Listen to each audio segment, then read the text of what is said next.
So ayun guys, umulan kagabi. Nagkaroon ng leak sa ating bubong. Then sa galing yan sa salamin, sa ibabaw. Ayan, so pupunta tayo sa Agila at ipapagawa natin. Ayan, tumulo siya, bumaybay siya dito sa gilid. Ayan, nangitim yung ating kisame, kulay beige yan. So ngayon, kailangan natin magpagawa at pumunta sa Agila Glass na malapit sa amin.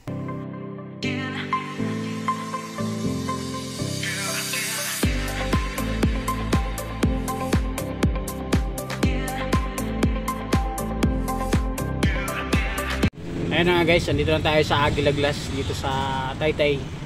Ayan, dito nang galing yung leak dyan sa part na yan. Bumaybay, papunta roon sa kabila. Kung makikita nyo, hindi pa sa ilalim basa.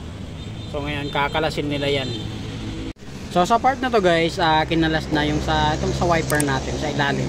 Nakabitan ng wiper. Kasi tatabasin nila dyan. Ito, nakalas na nila. Ginamitan lang nila yan ng, alam niyo yung string ng number 0 na gitara. Parang ganun siya ang pinamputol. Medyo risky.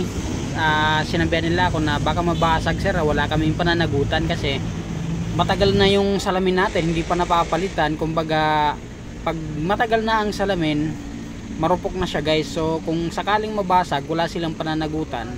Pero iingatan nila ang pagkalas niyan sa abot ng kanilang mga kaya. So ngayon guys, dito nang galing yung leak. Ito sa part na to. Ayan, bumitaw na yung goma niyan dyan sa taas. Kaya nagkaroon ng leak, tapos umangat na yung silicone. Kaya nakapasok yung tubig papunta sa ilalim. At ayan, nililinis na lang para may balik na. Ito, nilalagyan na ng silicone yung ating sa may part ng bubong ni kuya. Ayan, shoutout sa iyo kuya. Maganda yung pagkakadali nila, makapal yung silicone. Ayan, dodoblehin pa nila yan guys para mas kapit siya. Tapos ibabalik na yung ating salamin. Ayan, kung makikita nyo, dito na nga ang ating salamin.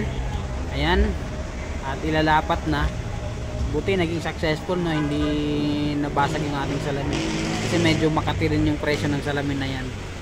Nasa 2,500 mahigit ang ating nagastos dito guys sa pagpapaayos ng ating salamin. So ngayon, ito na siya, bulido na siya. Lalagyan pa ng tape yan guys kasi hindi pa masyadong tuyo yung sealant na yan. Lalagyan pa ng tape yan para pag natuyo, hindi na siya talaga. May kita nyo, may puti na siya. Ngayon, ibabalik na rin yung ating weather strip, kaya tatawag dyan guys. So ayun, okay na, binabalik na. Follow for more and subscribe to our YouTube channel guys. Peace.